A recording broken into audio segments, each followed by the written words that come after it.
High বন্ধুরা, কেমন আছো সবাই? সবাই ভালো আছো তো? দেখো বন্ধুরা, আমাদের এখানে প্রচুর মেঘ ধরেছে, দারুণ মেঘ ধরেছে। এই যে ধান কাটা আছে, ধানগুলো প্রচুর জল হচ্ছে। কি অবস্থা হয়েছে দেখো, ভিজে গেছে, দেখতে পেয়েছো কি অবস্থা হয়েছে। মাঠকে এলাম ধানগুলো জড়ো করার জন্য। এরকম অবস্থা দেখে মানে কি বলবো, আর ভালো লাগছে না খুব কিছু।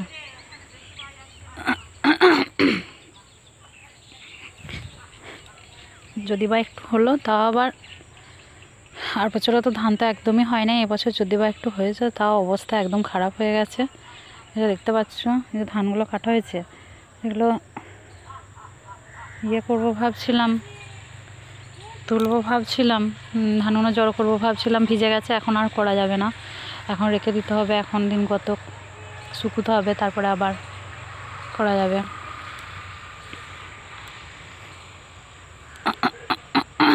তাছাড়া করা যাবে না, এগুলো মোটেই জড়ো করা যাবে না। তো এখন বাড়ি চলে যাচ্ছি, আমাদের কাছেই বাড়ি, মাঠে এখনই চলে যাব।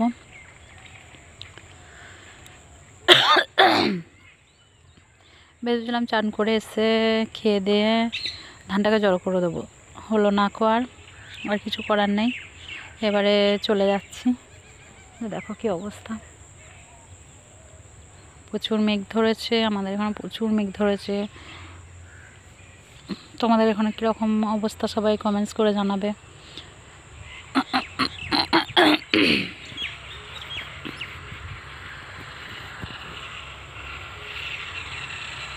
এমন অবস্থা হয়ে গেছে না, ওই যে কাছেই আমাদের ঘর।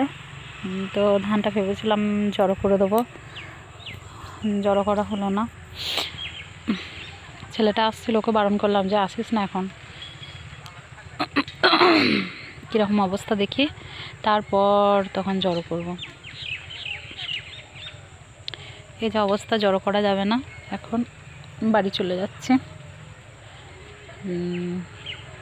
তো বেশিক্ষণ ভিডিও করা যাবে না, ফাঁকে আছি বুঝতে পারছো সবাই। তো আমাদের এখানে গ্রামে বাড়ি, বুঝতেই পারছো। আমি আগেই বলেছি ভিডিওতে যে আমাদের এখানে ভিডিও করা সম্ভব নয়।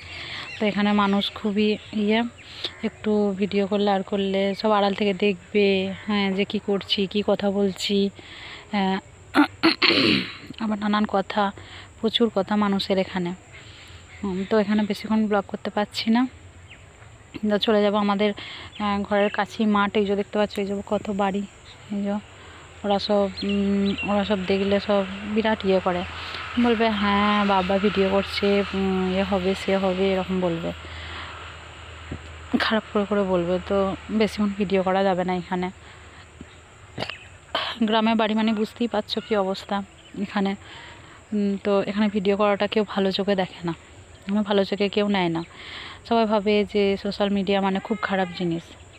তো সেই করে ফাঁকে আমি ব্লগ করতে পারি না, যেটুকু করি ঘরে করি, ফাঁকে ব্লগ করা যায় না। হাজার প্রশ্নের উত্তর, প্রত্যেকটা মানুষের অন্য মনোভাব, আমি যেরকম ভাবছি তারা অন্য ভাবছে। তো তাদের কাছে ভিডিও করা সম্ভব হয়ে ওঠে না, সেই করে আমি এখানে বেশিক্ষণ ভিডিও করতে পারবো না। এখনই চলে যাব।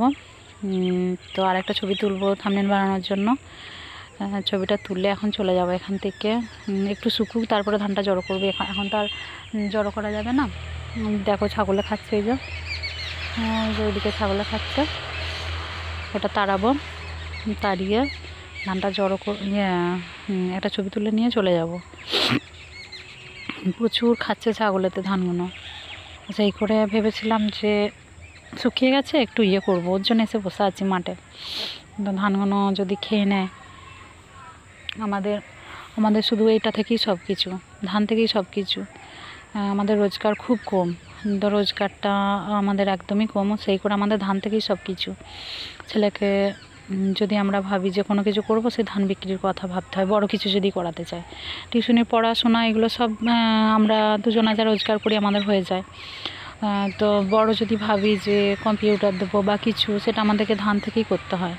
আর ধানের এই অবস্থা দেখতেই পাচ্ছ, ধানটা খাস ধান, যেটাকে অনেকে বলে গোবিন্দভোগ চাল, সেই ধান চাষ করি আমরা। তো সেই ধানটা এখানে যদি একটু জল হয়ে যায় না, লাল হয়ে যাবে, তো ধানটা আর বিক্রি হবে না। ধানটা না বিক্রি হলে এখানে প্রচুর দাম এই ধানটার। তো এই ধানটা যদি লাল হয়ে যায় বিক্রি হবে না, সেই করে এখান থেকে ধানটা না শুকনো পর্যন্ত, মানে জল জমে যাচ্ছে জমিতে, তো এটাকে কাটাতে হবে, ধানটাকে তুলতে হবে, শুকোতে হবে, শুকিয়ে তারপরে ধানটাকে আবার তুলে নিয়ে যাওয়া আছে, ঝাড়া আছে। এই যে তো আকাশের যা অবস্থা, কী করে যে কী হবে তার ঠিক না, এই চিন্তায় মরে যাচ্ছি। তো তোমাদের ওখানে কেমন আছে আকাশ, সেরকম সবাই জানাবে কমেন্টস করে। তো আমাদের এখানে যতক্ষণ না রোদ করছে ততক্ষণ তো আর কিছু করা যাবে না। ঠিক আছে বন্ধুরা, আসছি তাহলে, আবার পরের ব্লগে দেখা হবে। তো দেখে নাও মাঠটা আমাদের একবার, দেখতে পাচ্ছ ধান খাচ্ছে।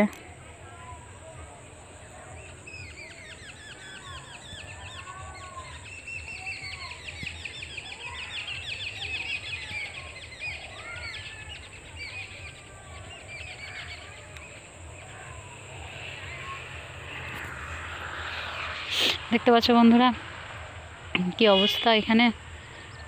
তো আসছে, আবার পরের ব্লগে দেখা হবে। এলাম।